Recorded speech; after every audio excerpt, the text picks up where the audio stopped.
Sebagai poros perubahan, Anies mestinya nyerang, mengkritik semua hal yang sudah dilakukan oleh Jokowi. Cuman problemnya, nyerang Jokowi di tengah orang puas 82%, itu cari mati, Bang. Tapi kalau Anies nggak nyerang, muji-muji juga, agak repot, Bang. Kalau koalisi perubahan ini menginginkan sosok wapres yang ideal, persoalannya kan Anies bukan ideal juga.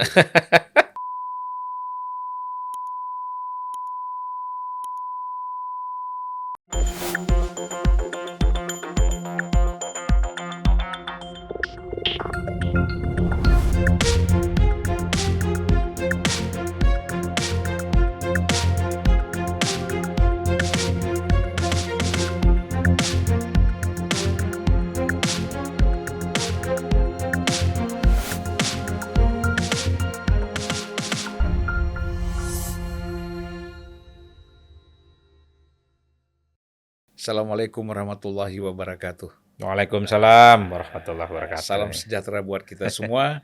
Selamat datang Mas Adi Prayitno. Siap Bang, makasih undangannya. Ya, sebenarnya udah nggak diundang nih. Udah datang sendiri ya. Kalau pakai diundang udah nggak asik lagi ya. Iya. Ya pokoknya kita telepon-teleponan, ayo kumpul datang ketemu ngobrol kan gitu aja kita ya. Jadi, santai-santai aja lah Bang. Santai-santai. Apalagi suasana politik kita yang nggak santai ya. Kalau kita harus santai. Dan perkembangan terakhir ini kan makin tidak jelas. Harusnya kan semakin hari mendekati pemilu itu kan semakin jelas ya. Mestinya gitu. Tapi kan kita lihat sekarang semakin tidak jelas. Terutama Mas Adi, kita lihat sampai saat ini 3 capres, ya kan, yang sudah dideklarasikan oleh masing-masing partai pendukungnya. Ya. Tetapi wakil presidennya belum ada sampai sekarang. Ya kan?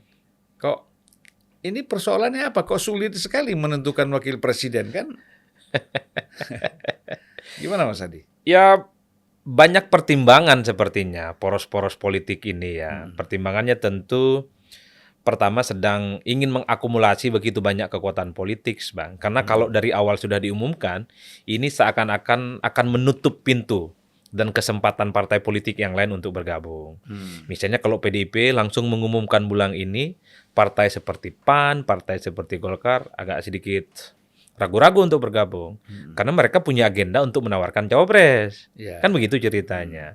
Begitupun dengan Prabowo Subianto. Kalau kemudian Muhaimin Iskandar buru-buru diumumkan sejak tahun lalu misalnya, partai-partai politik yang saat ini belum memutuskan pilihan politik agak enggan tuh. Karena mereka punya agenda kan menyodorkan ketua umum mereka atau tokoh yang di-endorse mereka seperti PAN mengendorse Erick Thohir. Begitupun dengan porosnya Anies Baswedan. Kenapa tidak dikunjung diumumkan? Sepertinya memang sedang membuka pintu supaya ada partai politik yang lain tertarik bergabung. Di samping tentu mereka ini sedang mencari sosok yang ideal, terutama untuk mengunci kemenangan. Ini faktor yang paling determinan, Bang. Kalau mau jujur sebenarnya yang paling awal dideklarasikan itu kan Anies. Ya tapi kan begini, kalau koalisi perubahan ini menginginkan sosok wapres yang ideal, persoalannya kan Anies bukan ideal juga.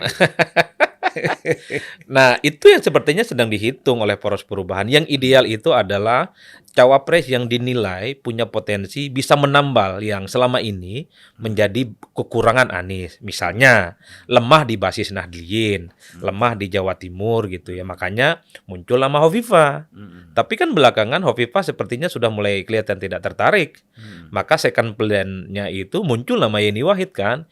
Di situ sudah mulai ada foto-foto elit-elit Nasdem ya. Ini tentu sebagai upaya bagaimana Anies ini penetrasi ke Jawa Timur dan mampu mengonsolidasi kelompok-kelompok pemilih Nahdliyin. Itu yang saya sebut sebagai bagaimana poros perubahan juga cari calon yang dikira secara ideal mampu melengkapi Anies gitu ya. Padahal kalau mau jujur sudah merasa yakin dengan kekuatan politiknya sejak tahun lalu AHY yang diumumkan. AHY itu kurang apa sih Bang? Muda, pintar, ketua umum partai, bisa menggenapi dan memastikan ambang batas presiden 20%. Di antara nama-nama yang dilirik oleh Nasdem, ya AHY lebih unggul. AHY di atas Hovifah, di atasnya Yeni Wahid dan seterusnya. Ini yang sebenarnya membuat maju mundur. Ya kan saya setahun yang lalu sudah bicara ya di Total Politik Detik itu saya sudah sampaikan bahwa kalau Anies bersama AHY sekarang langsung diumumkan pada saat itu setahun yang lalu, itu saya kira itu solid itu pendukungnya di Sumatera, Jawa Barat, Banten, DKI ya. Mungkin Jawa Timur ada pengaruh AHY juga karena orang Jawa Timur. Nah tapi kan sekarang udah terlambat, udah terurai itu. Yang tadinya solid ya kan mulai terurai kemana-mana ini. Jadi solid. Bahasa Madura solid itu susah, Pak. Susah. Terlalu lambat, terlalu banyak pertimbangan, perhitungan, akhirnya buyar ini semua. Ya, jadi AHY itu sepertinya dinilai tidak terlampau mampu mengonsolidasi basis Nahdliyin dan mampu meningkatkan elektabilitas Anies di Jawa Timur.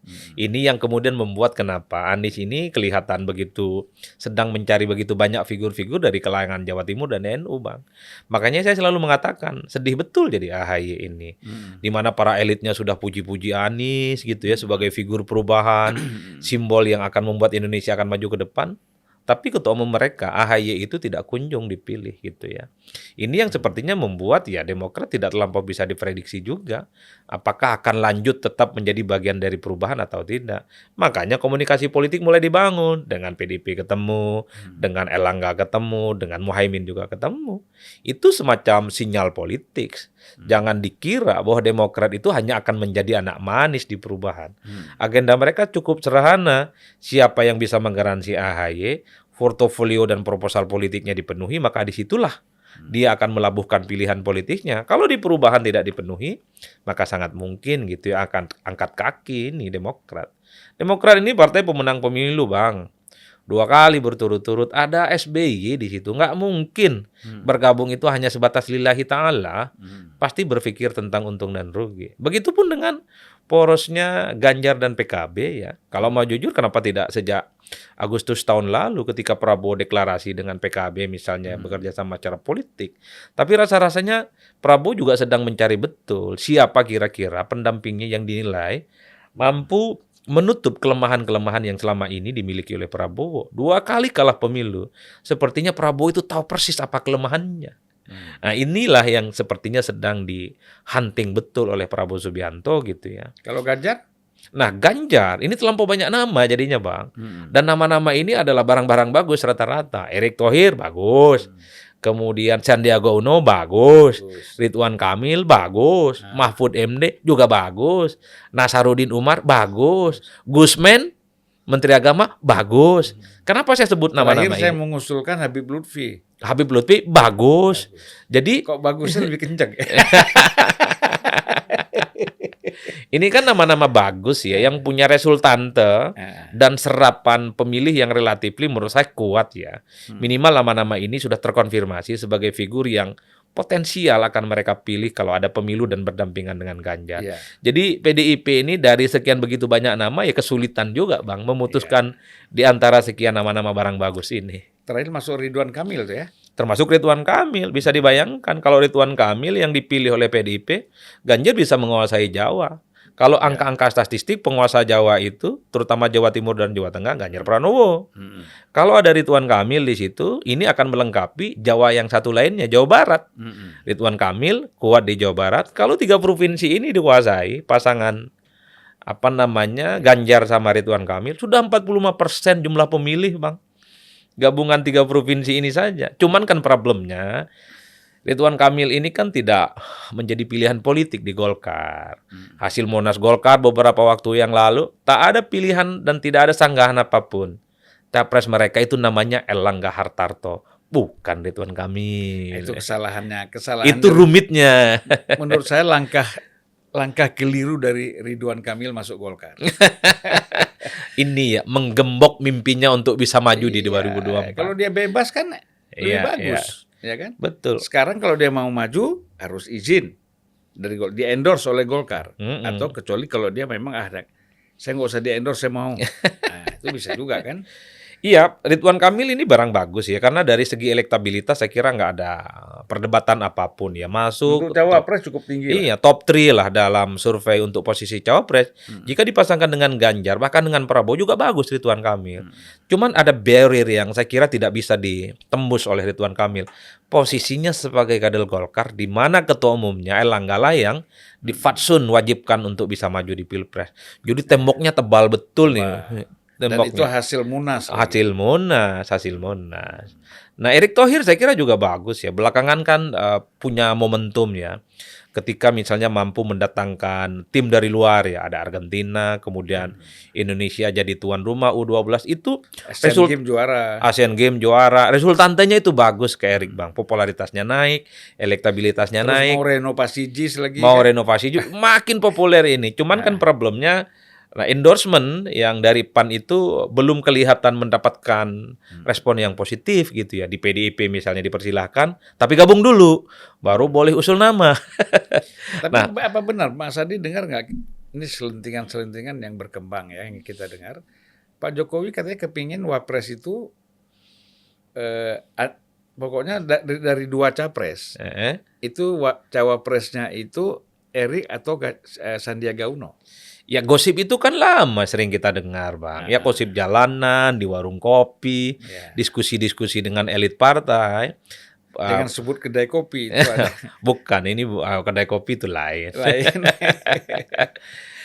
Memang ada obrolan-obrolan gitu ya di panggung belakang yang selalu mengatakan bahwa siapapun capresnya kalau ada dua poros gitu ya, antara Ganjar dengan Prabowo, maka ada dua nama yang disorongkan dan sesuai dengan selera presiden, misalnya ada Erick Thohir dan Sandiaga Uno. Nah, proposal ini sampai saat ini belum ada titik temu, kan begitu kira-kira Bang. Itulah yang saya tadi sebutkan, kalau dengan PDIP siapapun yang mau bergabung, kalau lihat mazhab politiknya bergabung dulu. Baru munculkan nama siapa yang diusung, seperti P3. P3 bergabung, belakangan memunculkan nama Sandiaga Uno. Jadi kalau PAN ingin menyorongkan Erik untuk Ganjar Pranowo, gabung dulu itu barang.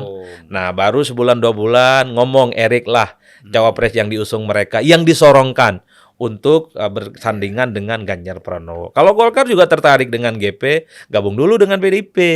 Baru kemudian bicara siapa cawapresnya. Termasuk Prindo. Prindo gabung dan Prindo juga dipersilahkan untuk memunculkan internal mereka. TGB muncul. Nah, itu mazhab di PDIP. Artinya kalau mau berkoalisi tanpa syarat. Jangan bikin syarat dulu baru mau berkoalisi. Nah, ini yang sepertinya membuat PDIP juga sekalipun begitu banyak nama tidak langsung buru-buru mengumumkan. Padahal ya nama-nama yang muncul itu adalah yang saya sebut. Barang bagus, Bang. Barang bagus semua. Nah, rumitnya Erick Thohir mau ke Prabowo Subianto, ada PAN di situ. Langsung PKB kan sentimen. Diibaratkan orang naik busway. Masuk belakangan, datang belakangan, tapi minta duduk paling depan. Agak rumit juga ini Erick Thohir ketika disorongkan untuk jadi pendampingnya Prabowo. Di situ sudah ada penjaga gawangnya, Bang. Sudah ada penunggunya, PKB. Gerindra ini kan kelasnya busway bukan Metro Mini ya. Iya, tapi ada celentingan di belakang. Kalaupun toh datang belakangan, kalau bayarnya lebih banyak, boleh dong duduk di depan. Kenapa tidak? Kan begitu ceritanya. Ya orang tahu lah Erick Thohir siapa.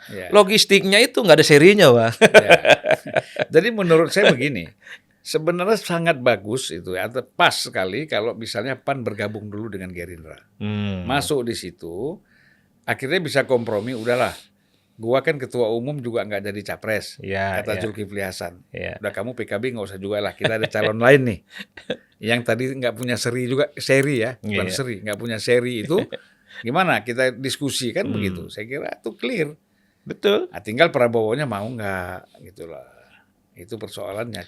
Problem ngajak PAN dan Golkar ke koalisi manapun, termasuk koalisinya Prabowo, mereka punya syarat, Bang. Erik sebagai cawapres atau Erlangga sebagai cawapres. Kalau PAN kan jelas seperti iklan minuman, siapapun cawapresnya, Erick Thohir siapapun capresnya, Erick Thohir lah cawapresnya. Itu mazhab PAN itu. Jadi kalau Gerindra tertarik sama PAN, kata PAN harus Erik cawapres. Nah, sementara di dalam sudah ada Caimin yang sudah dipingit dan puasa ngomong, Bang. Iya kan? Nah, begitupun dengan Golkar. Golkar apapun, suara pileknya itu di atas Gerindra, Bang. Suara kursi Golkar di DPR itu lebih tinggi Golkar ketimbang Gerindra. Masa iya misalnya Golkar bergabung lillahi ta'ala, nggak menyorongkan Pak Erlangga sebagai minimal cawapres ya, yang potensial berpasangan dengan Prabowo Subianto. Satu sisi Prabowo pasti butuh kedua partai ini, tapi pada saat yang bersamaan dua partai ini punya syarat. Ketua umum mereka, elit mereka yang harus menjadi pendamping Prabowo. Nah, ini yang kemudian membuat PKB nggak nyaman, meriang-meriang gitu ya kalau ada orang baru. Karena keistimewaannya, privilege-nya selama ini yang diharapkan mampu menjadi pendampingnya Prabowo itu akan hilang kalau ada Erik di situ. Saya kira susah bagi Muhaimin Iskandar karena dari segi elektabilitas Erik jauh di atasnya Muhaimin Iskandar. Kalau Golkar di situ masuk, daya tawar PKB juga akan berkurang. Golkar jauh lebih signifikan suaranya kan ketimbang suara PKB. Kan begitu ceritanya. Yang rada-rada rumitnya begitu. Ya, jadi kalau kita lihat pengaruh Caimin terhadap warga NU ya, dengan pengaruh Erik terhadap warga NU ini lebih besar mana? Kalau kita lihat Erik ini intensif sekali nih, aktif sekali kan untuk membangun komunikasi dengan masyarakat, jaringan kaum muda NU ya. Kalau dari segi kepartaian, Muhaimin Iskandar itu mampu mengorkestrasi PKB untuk menarik pendukung-pendukung dari kalangan Nahdliyin. Jadi Nahdliyin itu paham betul bahwa politik mereka itu wajahnya adalah PKB, bukan yang lain. Ya. Tapi kalau bicara person to person, bicara tentang kandidat capres, pemilih NU itu banyak yang pilih Erick Thohir ketimbang Muhaimin, Bang. Itu ya. Itu ada dua distingsi yang menurut saya ini semacam paradoks gitu ya. Atau ada anomali. Satu sisi secara kepartaian orang NU pilih PKB, tapi pada saat yang bersamaan secara personal pilihan politik mereka ketika disebut Muhaimin capres atau cawapres atau Erick sebagai capres ataupun cawapres lebih memilih Erick, coba bayangkan. Ya, jadi bagi warga Nahdliyin itu problemnya bukan persoalan problem PKB, yang jadi problem Muhaiminnya ya. Mungkin ya, saya nggak nyebut begitu, abang lah yang ngomong. Jadi pemilih NU itu atau pemilih Nahdliyin itu hati dan pikirannya terbelah, Bang. Ya. Satu sisi menjadikan PKB sebagai pilihan politiknya, tapi untuk urusan capres Erick Thohir coba ya. Lebih cenderung ke Erik ya. Iya, lebih cenderung ya. Karena dia lihat lebih konkret barangkali. Wallahu a'lam bishawab. Ya kan, jadi ketua panitia HUT Harlah Nahdlatul Ulama ya, kemudian sudah diangkat sebagai kader Banser ya. Ya. Banser sudah ikut latihan, Banser juga. Jadi saya kira sudah dianggap keluarga besar. Erik akan semakin mantap kalau di depannya itu ada nama Gus Eriknya. Nah, akan semakin kafah kayaknya. kalau Thohirnya kan udah masuk tuh. Ya kan? Nah, Gus Erik ya. Nah, itu yang membuat kenapa dinamika persoalan Atau dengan cawapres. Gus lah, kalau Gus kan anak Kiai. Cak Erik. Kalau Ca itu Madura, Bang. Seperti saya, Ca Adiprai. Oh, Cak. Iya Oh, kan? gitu lagi. Beda ya. Ca itu, ya Madura itu kan Surabaya bagian timur, Bang. Ah. Agak jauh ke sana dikit gitu. Dan punya stadion bola, Bang. Boleh juga itu dipertimbangkan oleh Pak Erik itu kan. Iya. Iya, sebagai home base ya, untuk U17. Bagus kok Madura. Jangan masuk Madura dulu lah, kita ada Pak Mahfud MD di situ. Ya Mahfud MD juga barang bagus ya. Nah itu yang kemudian turut mendinamisasi menurut saya soal cawapresnya Prabowo, soal cawapresnya Ganjar. Sebenarnya nggak terlampau rumit itu poros perubahan, Bang. Nggak ada pilihan lain sebenarnya, hanya AHY. Iya. Kelihatan yang mau dan pengen banget untuk bisa berdampingan dengan Anies hanya AHY, Bang. Yang lain kan nggak kelihatan. Enggak. Yeni ketika disebut punya potensi mendampingi Anies nggak terlampau happy juga, Ya, Bang. dingin-dingin aja. Iya, nggak wah gitu loh. Tapi kalau Yeni disebut bisa mendampingi Prabowo atau mendampingi Ganjar agak beda. Iya. Nyaman, happy, dan merasa mendapatkan angin surga untuk bisa maju. Makanya saya selalu ngomong di poros perubahan, karena ini poros penantang, waktunya masih panjang, segera umumkan AHY. Siapa lagi? Siapa lagi? Dan yang masih hot itu AHY. Saya melihat memang nggak ngerti kita, kalau terlalu lambat ya. Pertimbangannya apa? Toh nanti ujung-ujungnya AHY juga. Nggak bisa, nggak ada lain. Cari yang ideal dulu, Bang. Ya, kalau nggak ada yang lain ya nggak apa-apa. Udah ada batasnya lah, udah setahun lebih ideal. Tidak ada yang ideal pun, tidak ada yang mau kan. Hovifah udah enggak, Mahfud MD enggak. Kemudian siapa lagi? terakhir Yeni Wahid juga Yeni Wahid tidak. enggak. Dulu Pak Andika udah enggak Pak ya. Andika sekarang udah dukung Ganjar, ya kan? Nah mungkin satu-satunya cara supaya AHY segera diumumkan oleh Anies sebagai pendampingnya, AHY ini harus mampu meyakinkan Anies ya, bahwa AHY ini akan mampu mengonsolidasi basis NU dan Jawa Timur. Ini kalau saya lihat persoalannya bukan di Anies. Di mana? Ya persoalan di ketua umum partai. Kalau Anies ini kan ikut aja sebenarnya. Walaupun sudah declare bahwa cawapres nanti kita serahkan sepenuhnya kepada saudara Anies Baswedan untuk menentukan siapa cawapresnya. Anies Ini kan itu- statement aja. Tetapi dalam hakikatnya, substansinya, Anies itu ya saya udah pernah bilang tuh, Anies ini wayang juga. Begini Bang, Anies bagi para pendukungnya beda dengan yang lain, bukan petugas partai. Anies itu independen, netral, tidak bisa diintervensi oleh partai-partai pendukungnya. Kalau abang ditanya begitu, kira-kira apa jawabannya? Ya itu betul. Itu akan terjadi nanti setelah dia jadi presiden. Dia bukan petugas partai. Kalau sekarang dia tidak bisa keluar. Dia kan pertimbangkan juga. Kalau saya berbeda dengan salah satu ketua umum aja batal juga jadi capres ini kan gitu. Oleh karena itu dia hati-hati sekali. Nah, sehingga apapun langkah dia untuk menentukan cawapres ini, pasti dia konsolidasikan, dia bicara betul. Terutama dengan ketua umum Nasdem. Kedua dengan Pak SBY. Ya. Ketiga dengan presiden atau dengan ketua Dewan Suro PKS. Ini akan dibicara banyak. Ini kan kalau kita lihat ya, latar belakang. Ini kan beda-beda semua. Ya. SBY sebagai dua periode menjabat sebagai capres, betul kan? Dua periode menjabat sebagai capres, kemudian militer, ya kan? Ahli strategi, banyak bikin buku, ahli diplomasi, banyak bikin lagu, ya, dan cukup melankolis. Dan sekarang ingin melahirkan pebulu tangkis nasional, nah, kan banyak itu. Kan sudah bikin voli juga Bang, namanya Lavani. Voli ya, bukan bulu tangkis, voli. Sudah juara 2 kali Proliga Bang. Ya. Saya kebetulan penggemar voli, cuman pendek aja saya, nggak bisa jadi pemain. Back to topic, kembali ke laptop. Nah, jadi itu persoalan SBY, ada problem. Dengan? Ya, kalau Anies mau bicara dengan ini kan dia nggak mungkin bisa lebih tinggi derajatnya dengan SBY. Dengan SP juga Surya Paloh. Udah pastilah dia yang lebih banyak berpengalaman. Dia yang lebih banyak terima masukan dari SP, bukan dia yang memberikan masukan. Anies itu kan pasti kalau ngobrol sama, apalagi bicara sama ketua Majelis Suro PKS. Ya kan? Jadi posisi Anies itu karena junior sekali dibandingkan dengan pimpinan-pimpinan partai ini, ya dia tunduk, taat, dan patuh saja. Nah, sementara 3 elit yang sangat menentukan ini, itu kan berbeda-beda. Mungkin ya, kalau mungkin saya lihat, nanti Mas Hadi yang bahas lah, antara siapa? Ketua Dewan Suro ini, Salim Segaf Jufri ini, dengan SBY itu sudah chemistry-nya sudah sering ketemu karena mereka dulu kan sama-sama terus oposisi ya. Nah, dengan Bang SP ini kan berat nih. Belum pernah ada satu kerjasama yang intens antara PKS dengan Nasdem. Baru sekarang ini kan, bahkan berseberangan sering.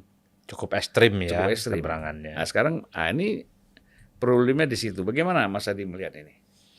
Ya kalau mau selesai memang para godfather di 3 partai ini segera jumpa, bertemu. Yang muncul ini kan ya second line gitu ya. Pemain-pemain lapis kesekian yang sering bicara ke publik. Publik juga tahu ini bukan preferensi utama. Tapi kalau sudah ada pertemuan satu meja sambil makan, sambil melukis, Dewan Syuro PKS gitu ya, Ustadz Salim Assegaf, kemudian ada SBY, Pak Surya Paloh, bicara soal siapa pendamping Anies, saya kira dalam waktu dekat akan segera diumumkan siapa pendampingnya. Kalau yang cuma bertemu tim 5, tim 8, tim 12, panjang cerita Bang. Iya, Juli katanya kalau tidak diumumkan akan evaluasi dukungan. Setelah itu kemudian setelah ibadah haji akan diumumkan. Panjang sekali cerita. Jadi kuncinya sebenarnya adalah di mana para petinggi-petinggi partai ini segera bertemu.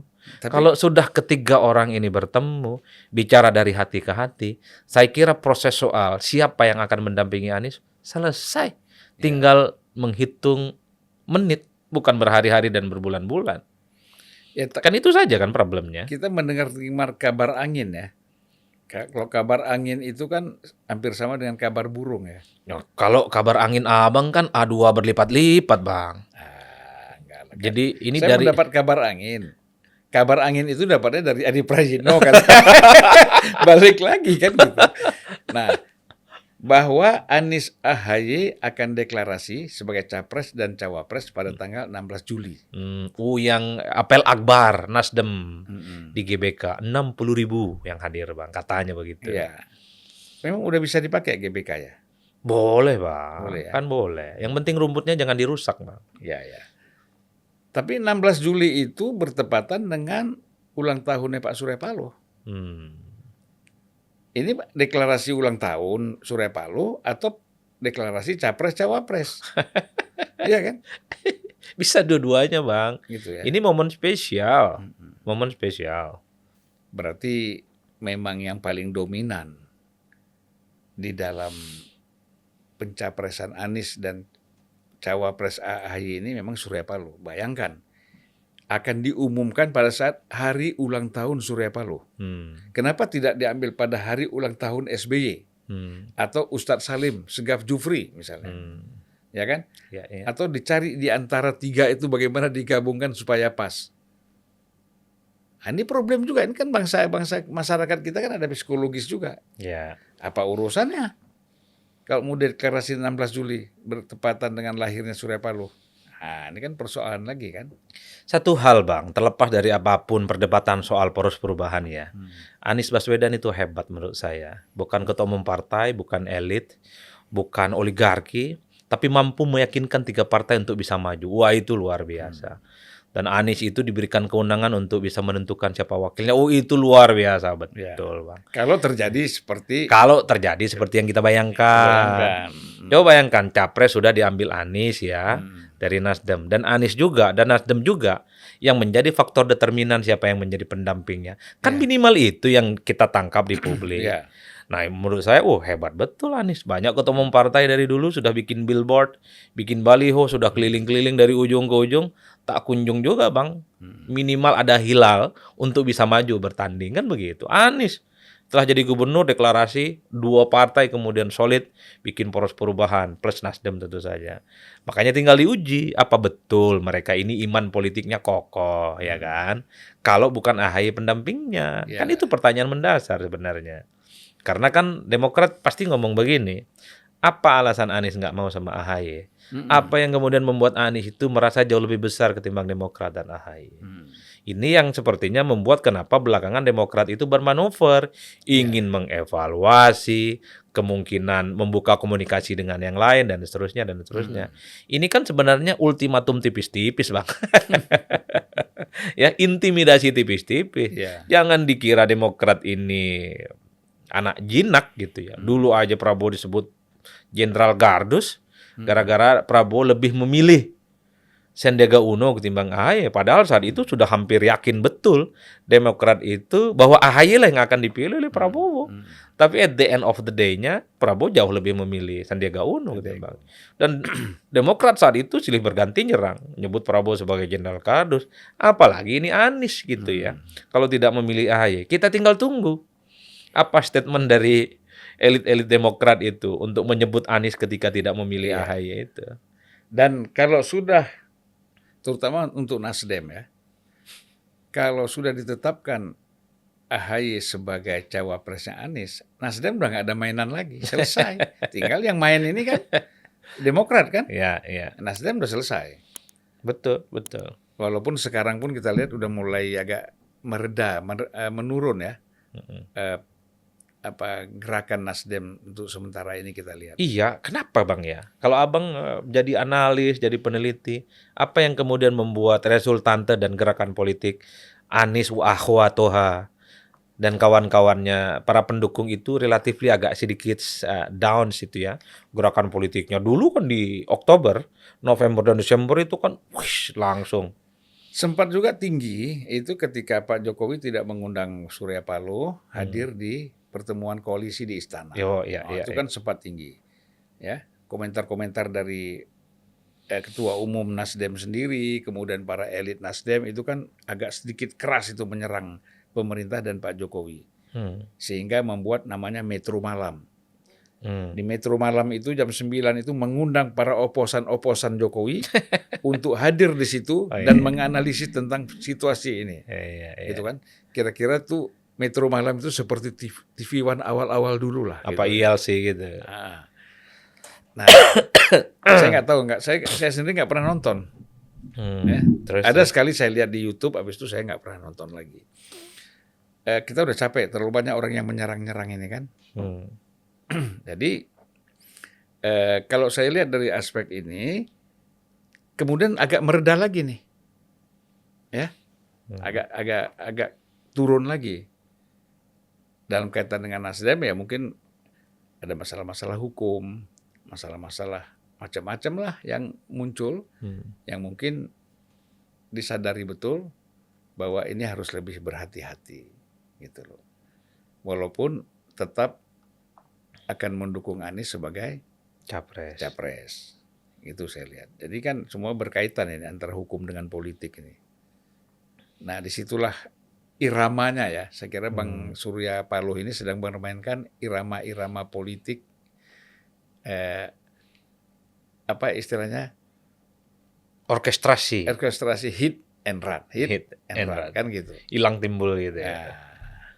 Ya makanya sebenarnya kalau di poros perubahan itu kuncinya cuma 3 elit itu Bang, ada SBY, kemudian Ustadz Salim sama Pak SP. Kalau sudah bertemu sering selesai. Mereka belum pernah ketemu ya nampaknya ya. Iya, kalau Pak Prabowo itu kan dari dulu partai-partai pengusungnya selalu mengatakan kita semua berada di bawah komando Jokowi.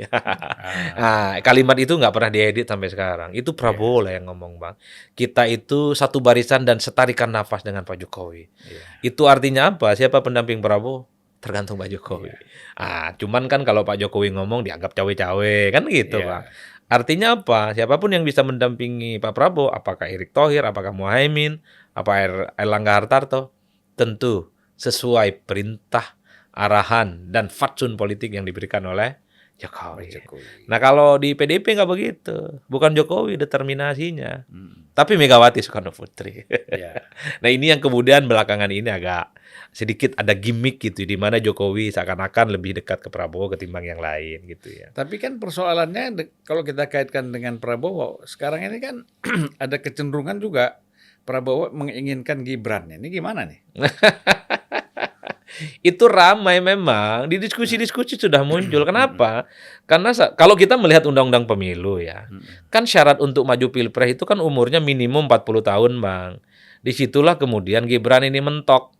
Nah, tempo hari waktu diskusi dengan Pandana Baban, itulah yang kemudian disebut oleh Pandana Baban, Gibran ini masih bocah ingusan, dalam arti butuh pengalaman, umurnya nggak cukup.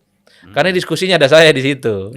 Nah, kenapa disebut bocah ingusan dan kurang cukup umur? Karena undang-undang pemilu nyebut harus 40 tahun minimum. Tapi karena ada wacana itu muncul dan kebetulan saat ini soal syarat umur minimal 40 tahun itu ada di MK, Bang. Kalau tiba-tiba MK memutuskan syarat jadi calon presiden dan wakil itu tidak harus 40, tapi 35 boleh misalnya, Gibran bisa maju. Kenapa sih ambil angka 40? Itu mungkin berkaitan dengan Nabi menerima wahyu pada umur 40 barangkali. Ya Abang kan orang dalam dari dulu. Itu kan antara KPU, pemerintah, dan Komisi 2. Ya perlu lah. Saya kira itu katanya umur itu dikaitkan dengan kematangan seseorang, soal kewibawaan dan seterusnya. Kalau di bawah 40 ini terlampau muda. Ada yang 70 nggak matang-matang. Busuk kali Bang kalau 70. Makanya kalau saya melihat itu 35 itu pas. Ya 35. Kalau 35 Gibran bisa maju Bang. Ya nggak apa-apa 35. Bisa maju. Ini bukan karena Gibran, persoalan Gibran ya. 35 kan orang udah matang. Artinya kalau studi 35 itu orang kalau studi itu udah S3.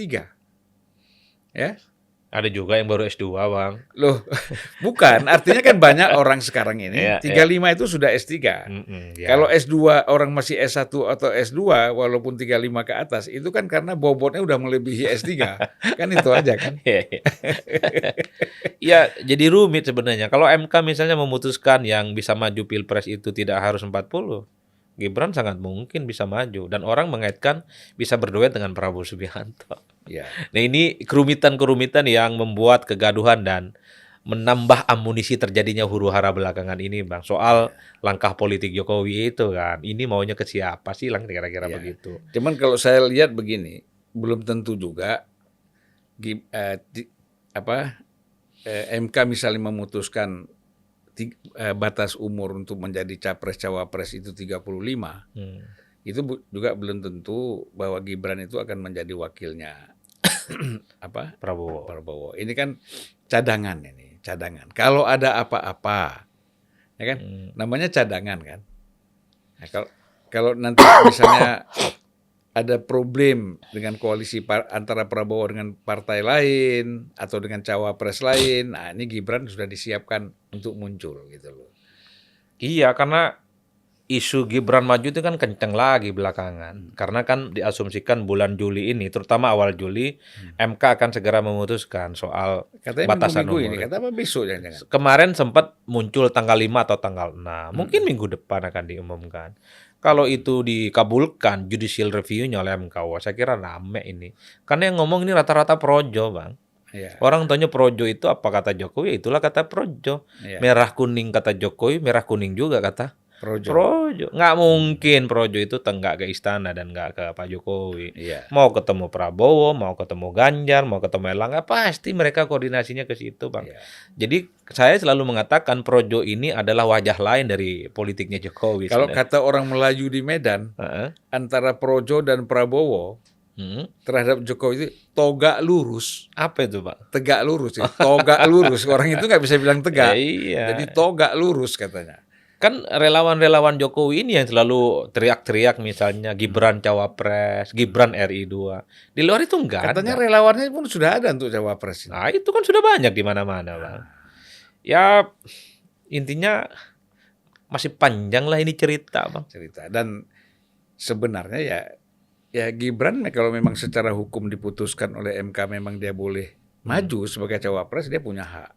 Oh, punya. Bagus malah, bagus. Dia bagus, dia punya hak. Kita kan supaya Gaddafi dulu menjadi presiden Libya itu umur 27 loh. Betul. Ya, pangkatnya masih mayor, kapten.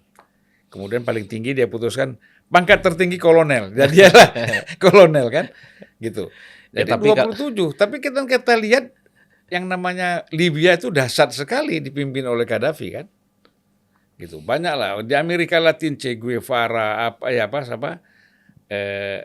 Venezuela dan beberapa negara lain itu juga dipimpin anak muda bagus-bagus saya kira ya. Betul. Nggak usah khawatirlah dengan usia muda. Anak muda ini pinter, cerdas. Itu nasihat-nasihat dari para ulama-ulama terdahulu itu. Anak muda ini cerdas, pinter, cekatan, ya kan? Kalau dari sisi itu kau boleh ambil dari mereka. Kan ada pepatah. Tapi jangan minta nasihat sama anak muda karena pengalamannya belum cukup. Kan ada pepatah Arab. Inna fi yadis syabbani amrul ummah wa fi aqdamikum hayataha. Jadi kalau untuk sebuah urusan bangsa dan negara dan urusan apapun, kasih ke anak muda, pasti beres dan selesai. Masih ada nih sisa-sisa pesantrennya, Bang. Ya tapi penasihatnya harus kuat. Karena Iya. dia kalau nggak bisa nyelonong ke sana kemari. Gitu. Jadi persoalan cawapres begitu, Bang. Ini dinamika elit dan ujung-ujungnya politik kita itu politik di tikungan akhir. Jadi Golkar itu selalu mengatakan pemilu itu masih jauh. Nah, itu betul Golkar, Bang. Karena di bulan Oktober belum tentu poros-poros yang ada ini istiqomah dan tetap ada seperti sekarang. Bisa berubah, Bang. Oke, tadi kan kita bicara soal Anies ya. Untuk Ganjar ini bagaimana kondisinya? Kok tidak diputus-putuskan juga cawapres ini? Kenapa nih? Ya, sangat kelihatan PDIP itu ingin mengakumulasi begitu banyak kekuatan politik sih ya. Membuka pintu selebar-lebarnya kepada siapapun partai politik yang sangat mungkin haluan politiknya berubah. Demokrat diajak berkomunikasi, itu artinya apa? Barrier dan tembok politik yang selama ini muncul antara kedua partai ini ingin dihilangkan. Kalau Demokrat misalnya tertarik bergabung, terlepas apapun proposal politiknya yang ditawarkan oleh PDIP, maka PDIP akan mengatakan ahlan wa sahlan ya Partai Demokrat. Ya, ini kawan kami, marhaban. Marhaban. Nah, marhaban ya Partai Demokrat. Ini marhaban rekonsiliasi. ya Agus Harimurti Yudhoyono, Yudhoyono. kan gitu. Iya. Tapi belum tentu marhaban untuk SBY. Ya kan? Oh, beda ya. Beda. Berarti PDIP ini hanya mau sama Demokrat tapi tidak dengan SBY. Ya kan kalau SBY kan urusan dengan ibu.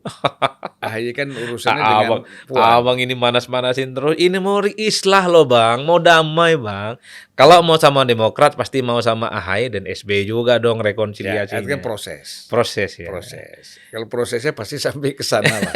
Kita yakin. Jadi PDIP itu sepertinya ingin mengonsolidasi begitu banyak dukungan politik, termasuk ke PAN dan Golkar. Makanya waktu bulan puncak Bung Karno, kan disindir-sindir.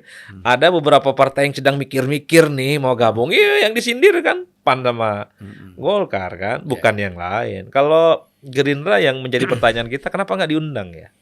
Waktu hari puncak Bung Karno kemarin itu, apakah ini sudah menjadi penegas kalau memang Prabowo Subianto dan Gerindra itu sudah agak susah untuk diajak berkoalisi, rasa-rasanya begitu. Dan agak sudah beda jalan ya. Karena memang saya lihat begini, kan nggak mungkin juga diajak berkoalisi karena kan si Prabowo kan Gerindra sudah mengusung Prabowo ya. Ini sudah mengusung Ganjar.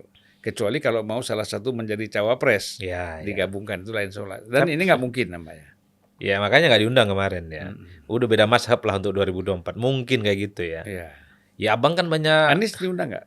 Nggak diundang kan bukan mazhab kalau ini. Imannya udah beda bang. Oh iman ya. Kalau mazhab kan masih agak cair ya. Oh, ya. Kadang Syafi'i, kadang Hambali. Kalau Anies sama PDIP itu udah iman mbak. Ini pada level keyakinan. Udah agak sulit untuk sekalipun ada udah foto masalah akidah ya? ya sekalipun ada foto-foto di Arab Saudi haji bersama ini kan untuk kebutuhan medsos aja, yang di belakang nggak begitu gontok-gontokan lagi pendukungnya dan bacaannya juga beda-beda juga di haji di sana nanti. Jadi PDIP itu begitu bang, ingin menumpuk ya, mengumpulkan begitu banyak kekuatan politik ya, terutama partai-partai yang masih bisa digoyang lah pilihan politiknya. Karena bagi PDIP sebelum ada yang resmi daftarkan ke KPU di bulan Oktober, maka sangat mungkin apapun itu bisa terjadi. Bahkan karena Nasdem mengklaim, oh kita sebentar lagi akan komunikasi kok sama PDIP gitu ya. PKS juga nyaut, ya kita juga sempat kok mau berkomunikasi. Artinya everything can happen, dan PDIP tentu menjadi magnet yang kuat ya, karena ya punya Ganjar yang elektabilitasnya ya setara dengan nama-nama besar yang lain ya, dan partai pemenang pemilu. Dan elit partai kita itu kalau ngomong, dia tidak berpikir apakah ini bisa diwujudkan atau tidak, yang penting ngomong aja dulu. Ngomong aja dulu, klaim-klaim aja dulu. Klaim-klaim.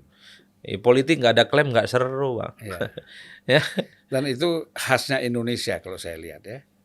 Sebab kalau di Malaysia itu kita lihat nggak ada juga klaim-klaim ya. Dia pas udah jelas begini gitu. UMNO begini kan, partai yang dukung Mahathir tuh beda lagi. Walaupun nanti setelah di parlemen mereka bisa saling berkoalisi. Saling berkoalisi. Tapi kalau kita ini kan di luar parlemen pun ya, kalau kita lihat seolah-olah mau berkoalisi kan gitu. Suasananya mau dibuat cair padahal yang kita lihat itu sangat kental. Ini yang problem ya kalau menurut saya. Jadi begini juga bagi PDIP misalnya, agar dia tidak dianggap sebagai partai sekuler, nasionalis sekuler, maka dia sudah berhasil mengajak P3 sebagai partai Islam. Dan P3 ini partai Islam yang sangat konsisten. Artinya apa? Dia mempertahankan azas Islam.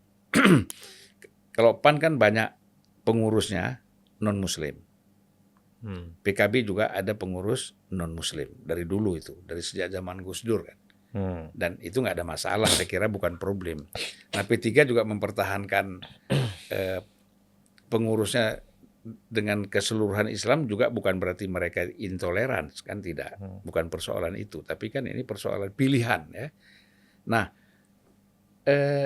kalau kita lihat Mas Adi, kan sudah ada ini. Sebenarnya buat PDIP dengan kebesaran partainya, ya, kemudian kekuatan partai PDI Perjuangan itu sendiri, dengan bergabungnya P3 saja itu sudah cukup. Karena PDIP ini membutuhkan warna Islamnya. Selalu kan begitu. Misalnya Ibu Mega selalu kepingin ada NU-nya kan gitu. Baik waktu saat dia menjadi presiden, wakilnya juga NU, kemudian sempat juga wakilnya NU Pak Hasyim Muzadi, Pak Ma'ruf Amin ketika disodorkan menjadi wakil presiden dia juga oke karena background NU juga kan gitu. Nah jadi kalau saya lihat dengan P3 sudah clear sebenarnya. Kalau begitu Bang. Iya. Kalau saya justru melihat betul warna Islam itu ada di P3, warna hijau di koalisi PDIP itu ada P3, tapi kurang hijaunya Bang. Tidak terlampau hijau warna P3 ini. Yang dianggap hijau banget sebenarnya, yang dianggap merepresentasi sebagai politik kalangan tradisional, terutama Nahdlin itu PKB. Iya. PKB. Nah, kalau begini modelnya kan ada kesan gitu ya bahwa NU saat ini dengan PKB itu kan ada jarak ya. Itu kan jelas itu. Nah, kalau P3 mampu merebut basis-basis Nahdliyin gitu ya, yang saat ini hubungannya rada kurang oke misalnya dengan PKB, maka warna hijau P3 ini ya saya kira cukup.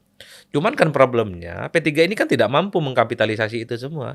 Pasti yang dilihat oleh orang, oleh publik yang sangat hijau banget itu adalah PKB. Tapi dengan hadirnya Sandiaga Uno mungkin bisa membangun mencairkan komunikasi P3 dengan NU kali. Kalau itu ya tidak bisa dibantah, tapi kan warna NU dari Sandiaga Uno ini kurang, Bang. Bahwa Sandi misalnya puasanya Senin Kemis gitu ya. Cuman karena tidak memiliki latar belakang Nahdliyin, bukan pesantren, jadi warna keislamannya tidak terlampau kuat. Maka satu-satunya cara sebenarnya supaya P3 ini kelihatan hijau banget, harus bisa diyakinkan bahwa pemilih-pemilih Nahdliyin NU di 2019, 2014 yang mayoritas ke PKB bisa hijrah ke P3, Bang. Karena orang taunya portofolio politik NU itu ada di PKB. Sesuatu yang tidak bisa dilakukan oleh P3. Bahwa ada orang NU pilih P3, iya, tapi kan itu segmented dan kecil, Bang. P3 itu banyak dari pemilih-pemilih lain gitu ya, Mas Humi dan seterusnya dan seterusnya. Oleh karena itu ya, kalau memang PKB agak susah untuk diyakinkan menjadi bagian dari PDIP, satu-satunya cara supaya koalisinya PDIP itu kelihatan hijau banget, maksimalkan V3 untuk ya merebut pasar ceruk pemilih di kalangan-kalangan Nahdliyin supaya tidak didominasi oleh potensi itu ada ya. Dan potensi itu ada di tengah distingsi, ada hubungan yang rada kurang harmonis misalnya antara elit-elit NU, struktur NU dengan teman-teman PKB. Semoga saya tidak salah melihat itu. Ini yang sepertinya membuat kenapa belakangan PDIP juga menyebutkan tokoh-tokoh kunci yang ada di P3, Gusmen misalnya. Gus Menteri ini kan bisa dibayangkan, Ban, sedang jadi petugas haji di Arab, datang ke Indonesia, ke GBK hanya sebatas ingin baca doa. Kalau tidak ada sesuatu yang spesial, pakai logika sederhana kita ini, gimana ceritanya? Pasti ada sesuatu yang ingin disampaikan kepada publik. Pulangnya Gus Yahya ke Indonesia, datang ke hari ataupun bulan puncak Bung Karno baca doa. Itu ada sesuatu yang ingin dipesankan. Gus mana nih? Ketua umum atau Gus Menteri Agama. Menteri, ya. Iya, Gus Menteri. Itu lagi bertugas loh, Bang, di Arab Saudi. Petugas haji. Datang ke GBK, diundang di hari puncaknya Bung Karno hanya untuk doa. Bahkan orang nggak ada yang tahu itu. Kalau Gusmen itu pulang untuk baca doa, bagi saya ada pesan politik. PDIP juga melirik, ini tokoh muda potensial dari kalangan NU. Karena sebelumnya PDIP itu kan kelihatan tertarik juga ke Kiai Profesor Dr. Nasaruddin Umar. Di berbagai tempat sudah keliling dengan Ganjar Pranowo. Artinya apa? Di antara sekian begitu banyak nama-nama yang kita sebut tadi ini barang bagus, ada nama-nama NU yang sepertinya sedang dibidik betul oleh teman-teman PDIP. Dan kalau kita membaca literatur, treatment PDIP terhadap NU misalnya, atau ulama-ulama tradisional, kiai-kiai tradisional, ustadz-ustadz tradisional, itu terjadi sejak zaman Soekarno, Bang. Soekarno itu treatmentnya sangat luar biasa ke kiai-kiai kampung yang ada di pedesaan itu. Karena bagi Soekarno saat itu, salah satu kerjasama politik yang paling mungkin bisa sejalan gitu ya, satu frekuensi tarikan politik napasnya adalah dengan ulama-ulama NU itu. Dan makanya Soekarno dikasih gelar Waliul Amri Daruri Bisaukah. Nah itu. Makanya kemudian kita juga lihat 2004 misalnya Mbak Mega dengan Kiai Hasyim Muzadi dan seterusnya dan seterusnya. Artinya apa? Riwayat kedekatan PDIP dengan NU ini bukan hanya terjadi pada Pilpres, tapi terjadi juga pada zaman Soekarno. Ini yang sepertinya juga mengorkestrasi, sekalipun PDIP banyak nama yang muncul potensial mendampingi Ganjar, tidak ujuk-ujuk dan tidak buru-buru. Banyak nama bagus, tapi di situ juga ada preferensi kalangan Nahdlin. Ada kecenderungan sejarah Kalau PDIP berkoalisi dengan politisi dari kalangan Nahdlin atau replika politik dari Nahdlin menang, Bang. Seperti Jokowi dengan Kiai Ma'ruf Amin gitu ya. Jokowi dengan ini juga jangan lupa Jokowi dengan JK. Dengan Pak JK kan juga dianggap mewakili wajah NU. Iyalah. Pak JK juga NU ya, dan seterusnya dan seterusnya. Termasuk SBY dulu mengambil Pak JK kan karena latar belakang itu Betul, juga kan. iya. NU, Muslim, non-Jawa. Non-Jawa. Dan itu sepertinya yang coba ingin ditampilkan juga dalam wajahnya Kiai Nasaruddin Umar. Makassar seperti JK gitu ya. NU, Kiai, dan orang penting di elit-elit NU. Jadi semuanya sedang diorkestrasi, betul. Makanya kalau dilihat kecenderungan rata-rata, nama-nama yang begitu banyak itu kok rasa-rasanya lebih banyak disorongkan dan dianggap cocok dan dalam tanda kutip ya, merasa bahagia dan happy kalau disanding-sandingkan dan dicocok-cocokkan dengan Ganjar Pranowo, Bang. Tapi kalau nama-nama ini misalnya ditaruh untuk berdampingan dengan Anies, kok banyak yang nolak ya? Agak bingung juga saya. Ya. Sandi nolak, Mahfud MD nolak, Hovifah nolak. Yeni Nolak halus. nolak halus. Nolak halus. Begitupun dengan Pak Prabowo. Mungkin yang lain tidak nolak ya. Nama-nama yang saya sebut begitu banyak potensial dampingin Ganjar. Memang nggak nolak. Tapi ada yang nolak di dalam PKB, Bang. Ketika PAN mau bergabung, mengusulkan nama Erik, muncul di dalam resistensi penolakannya. Masa iya penumpang yang datang belakangan mau di depan? Udah ada yang nolak duluan, Bang. Iya, iya. Nah, kalau di Ganjar nggak begitu. Masuk dulu, baru kita rembukan begitu cerita. Begini Mas Adi, berarti kan kalau kita lihat tadi penjelasan Mas Adi Prayitno ya, sepertinya peluang Sandiaga Uno dan Erick Thohir itu jauh sekali menjadi cawapresnya Ganjar ya. Ya kalau melihat angka-angka statistik, ini sama-sama kuat, Bang. Erik kalau dipasangkan dengan Ganjar meningkatkan elektabilitas. Kalau Ganjar dipasangkan dengan Sandi naik elektabilitas. Ganjar dengan Ridwan Kamil naik elektabilitas. Nama ini adalah top 3 dalam survei sebagai cawapres. Cuman kan di PDIP ini kan bukan soal hanya elektabilitas, Bang. Soal selera ketua umum mereka itu, Bang. Itu yang penting. Jadi siapapun yang mau mendampingi Ganjar Pranowo kuncinya cuma satu. Luluhkan hati ya. Dekati ketua umum mereka, Megawati Soekarno Putri. Yang lain-lain itu tinggal nambah aja, Bang. Popularitas, likabilitas gitu ya, elektabilitas dan termasuk isi tas juga itu belakangan lah. Jadi banyak-banyak baca surat Yasin dan ayat kursi ya. Betul. Kalau tidur baca Al-Baqarah gitu, Al-Maidah ya enggak. Siapa tahu mimpinya indah gitu loh, Bang. Tadi kita sudah bahas ya soal apa sih Ridwan Kamil ya. Memang sayang sekali sebenarnya kansnya itu besar untuk dia bisa masuk menjadi cawapresnya Ganjar gitu. Tapi ya apa boleh buat, dia sudah masuk Golkar, akhirnya dia terjebak di situ dan biasa kan dalam politik itu kan ada kontrak sosial. Nah, dia sudah terikat dengan kontrak sosial yang dia tidak bisa, dia sudah sebagian haknya sudah dia serahkan kepada Golkar. Kecuali kalau Ridwan ini berani melawan. Ya kan misalnya PDIP bilang kami mau Ganjar, Golkar nggak setuju. Tapi dia tetap ingin saya keluar, gitu kan. Sama aja seperti Sandiaga Uno misalnya kan. Mau jadi cawapres tapi tidak dengan Prabowo dan Prabowo juga tidak mau lagi dengan dia, dia keluar dari Gerindra. Nah, masalahnya Ridwan Kamil berani nggak seperti itu kan gitu. Kalau Ridwan Kamil bilangnya tegak lurus. Makanya ketika Ridwan Kamil bergabung dengan Golkar, saya speak up kan di berbagai tempat. Ini akan menjadi tanda akhir. Ridwan Kamil harus mengubur mimpinya untuk bisa maju di 2024. Acuan saya adalah hasil Munas Golkar beberapa waktu yang lalu ya. Di Ritz-Carlton di mana memang the one and only capres Golkar itu namanya Erlangga Hartarto, bukan Ridwan Kamil. Tapi mungkin si Ridwan Kamil ini juga tidak bermimpi untuk menjadi cawapres. Dia berniat masuk Golkar untuk mendapat dukungan menjadi gubernur 2 kali, 2 periode. Mungkin tadinya sebatas itu aja. Cuman dia kaget aja waktu disurvei kok tinggi juga sebagai cawapres. Tinggi. Ini yang saya kira memang dinamika politik kita memang agak sulit ditebak, Bang ya. Karena pemilu kita dianggap masih panjang, pendaftaran ke KPU masih 4 bulan, di bulan Oktober dari sekarang. Dan ya everything can happen. Jadi masa politik seperti Golkar itu seringkali rasional. Iya. Yang terjadi saat ini hanya sebatas hore-hore, Bang. Jadi Ujung-ujungnya di tikungan akhir. menurut Mas Hadi ya, Eh, apakah PDIP ini masih memerlukan keterlibatan Pak Jokowi dalam menentukan cawapres ini?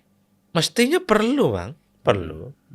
Kenapa perlu? Apapun judulnya, Jokowi ini adalah Presiden Republik Indonesia yang saya kira paham betul bagaimana anatomi kekuatan politik di negara ini. Termasuk pengalamannya menang 2 kali tanding dalam pemilu.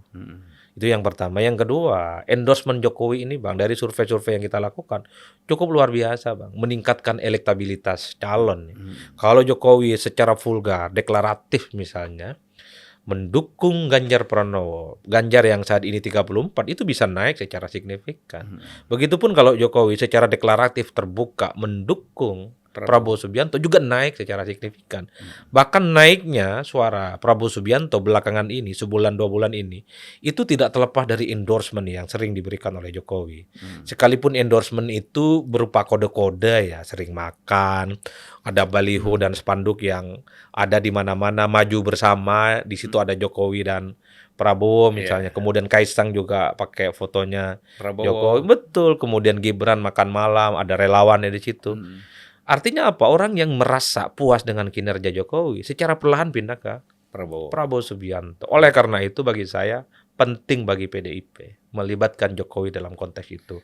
Apapun judulnya, Ganjar ini bukan Jokowi di periode 2019 yang petahana. Ganjar ini baru datang, yang dihadapi itu adalah Prabowo Subianto. Pengalaman tanding pilpresnya 3 kali, Bang. 2009, 2014, dan 2019.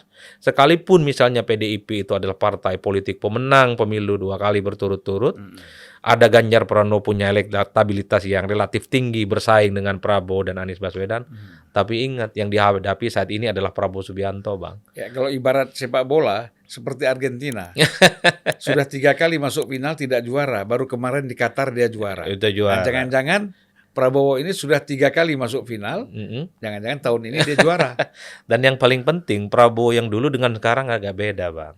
Komunikasinya berubah, model interaksi sosialnya juga berubah. Dulu Prabowo kan relatif agak kaku. Dan partainya kan tambah besar ya. Dan Prabowo sekarang merasa nyaman dan friendly dengan medsos, dengan pemret, dengan budayawan. Mau dibully kayak gimana juga oke.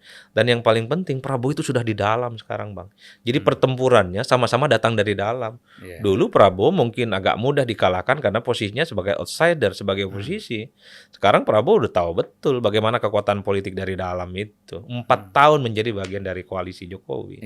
Ini yang saya kira, saya selalu mengatakan bahwa teman-teman PDIP harus berhitung betul soal cawapres dan soal pelibatan Jokowi sebagai faktor yang menurut saya salah satunya determinan. Kalau misalnya mereka tidak libatkan Jokowi, apa dampaknya? Ya wallahu a'lam bishawab ya.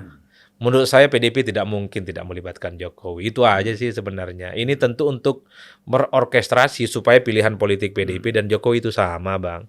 Karena sampai saat ini apapun judulnya ya PDIP itu ya tempat di mana Jokowi bernaung lah, kira-kira begitu. Sekalipun ya endorsement Jokowi itu juga sering mengarah kepada yang lain seperti Pak Prabowo ya. Tapi at the end of the day-nya saya kira pembicaraan antara Megawati dan Jokowi akan ketemu dari hati ke hati soal siapa cawapres yang akan mereka pilih di 2024. Itu bacaan awam saya ya.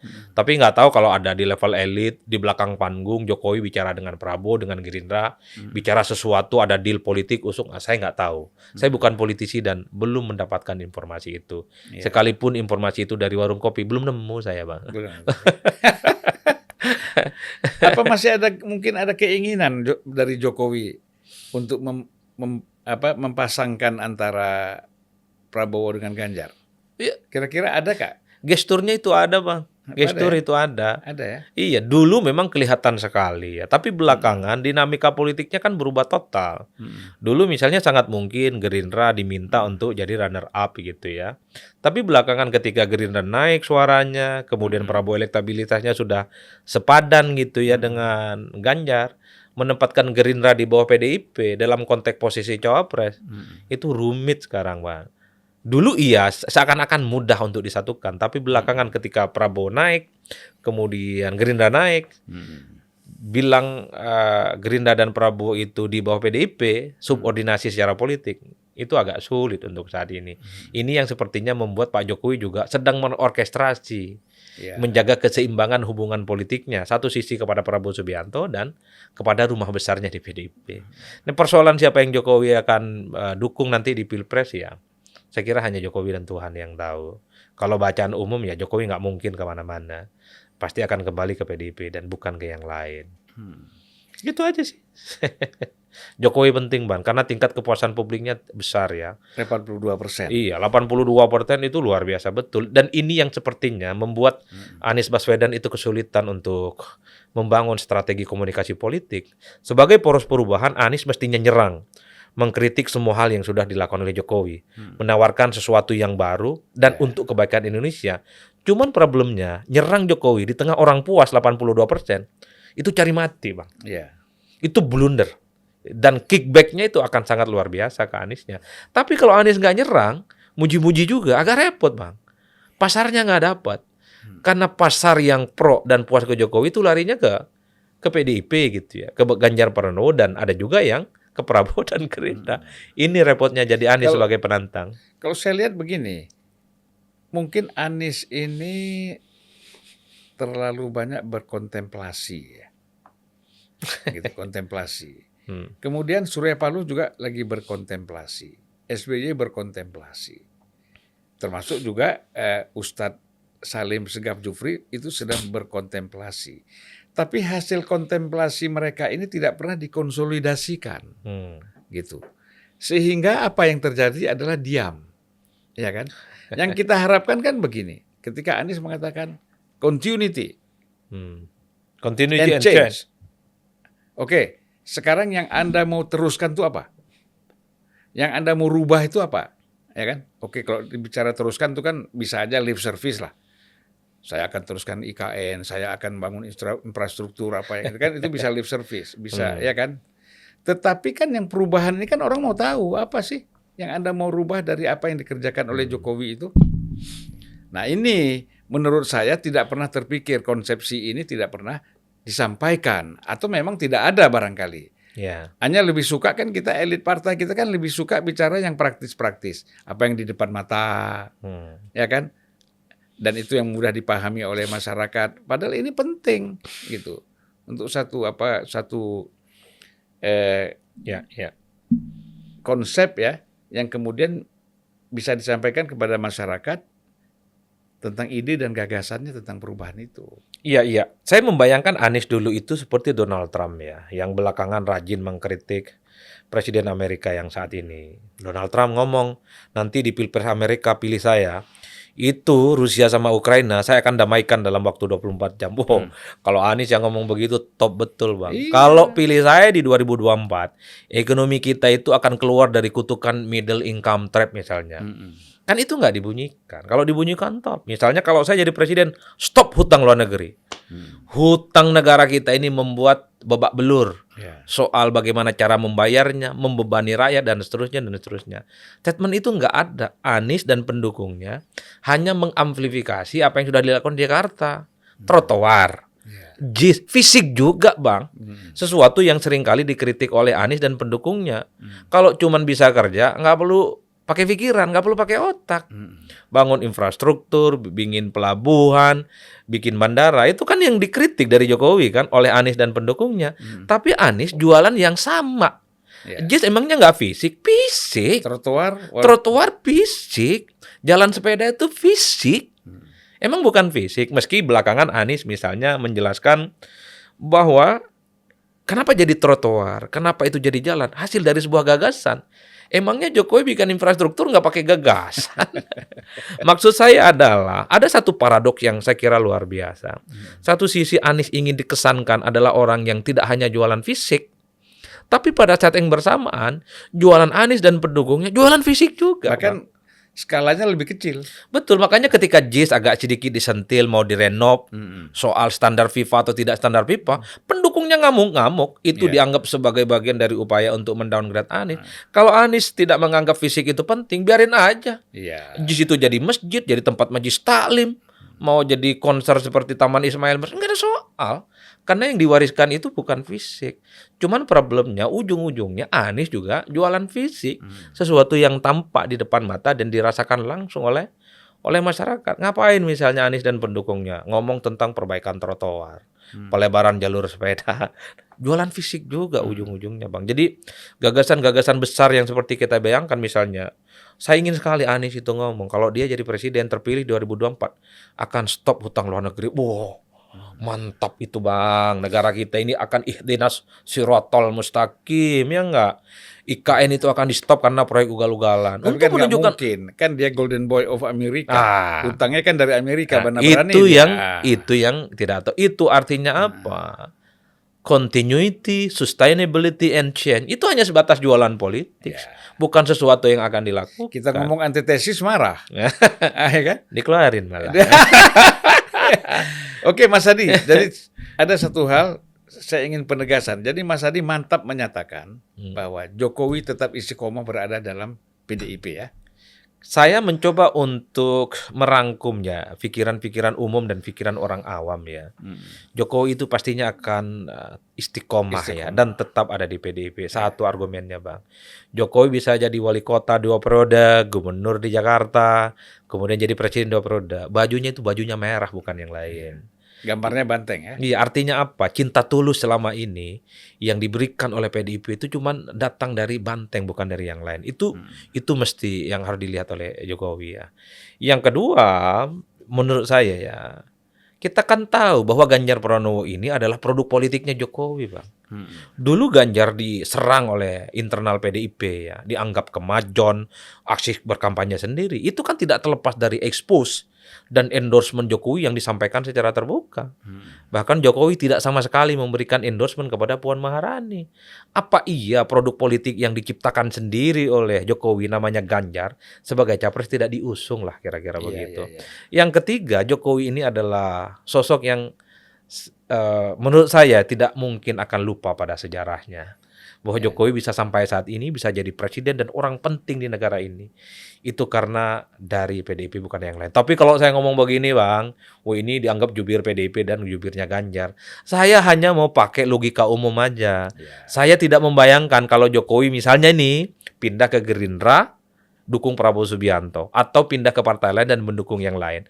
Saya tidak membayangkan itu. Tapi entah dalam politik kita yang menurut orang serba cair dan serba berubah itu. Artinya apa? Kalau tiba-tiba Jokowi tidak mendukung Ganjar, tidak sejalan dengan PDIP, kira-kira apa yang akan disampaikan Jokowi nanti kepada rakyat Indonesia itu loh. Itu saja sih yang bayangan kita orang awam ya. Dan baru di era sekarang, Bang, kader partai lain itu diributkan dan diperebutkan oleh partai-partai yang lainnya. The end of the day-nya yang ingin saya katakan, siapapun yang mau bertanding, entah itu Ganjar ataupun Prabowo Subianto, kalau Anies kan beda mazhab ya. Ini kan sedang berebut bagaimana pengaruh dan endorsement Jokowi. Bagi saya yang paling prinsip jualan politiknya harus bisa menjadi dirinya sendiri. Ganjar harus bisa menjadi dirinya sendiri. Tunjukkan kepada publik kira-kira apa yang akan dilakukan kalau jadi presiden. Begitupun dengan Prabowo Subianto. Tunjukkan menjadi Prabowo Subianto yang sesungguhnya. Akan melakukan apa kalau terpilih jadi presiden. Nempel ke Jokowi itu hanya sebatas bonus menurut saya. Jangan sampai ada ketidakpercayaan diri di mana-mana itu bawa Jokowi. Jokowi itu hanya sebatas bonus dalam dukungan politik. Tapi capres ini harus mampu menonjolkan dirinya. Originalitas dirinya sebagai kandidat capres. Independensinya itu penting. Betul, jangan berlindung di balik nama besar Jokowi. Cukup sudah Jokowi jadi presiden sampai 2024. Yang mau bertanding, jadilah diri sendiri. Jadilah Ganjar, jadilah Prabowo Subianto. Menurut saya ya. Akhirul kalam, Jokowi dan Tuhan lah yang tahu kemana dia akan pergi. Kan gitu. Betul. Siapa yang akan dia dukung, kita nggak tahu. Betul. Kita ini hanya menganalisis, bukan meraba-raba ya. Analisis itu kan ada data, fakta juga yang berkembang di tengah-tengah masyarakat. Kan gitu Mas Hadi ya. Betul, betul. Nah, jadi dan kalau Jokowi misalnya tidak sejalan dengan PDIP, ini akan jadi sejarah baru dalam politik kita, Bang. Nah, itu yang saya tidak membayangkan itu akan terjadi. Susah saya mencari referensi dan teori-teori politiknya nanti. ya. Dan kita mengharapkan sesuatu yang sudah terbangun begitu lama Mm. itu tetap utuh sampai akhir kan gitu. Dan yang paling penting, semua yang sudah dilakukan oleh Jokowi, kesuksesannya sebagai presiden, anak dan mantunya juga jadi wali kota, jangan sampai meninggalkan luka. Itu penting, Bang. Legasinya semakin mantap dan tidak ada luka. Kalau kata saja Sutarji Kalsumbari, Heeh. kakiku luka. Lukakah kakimu?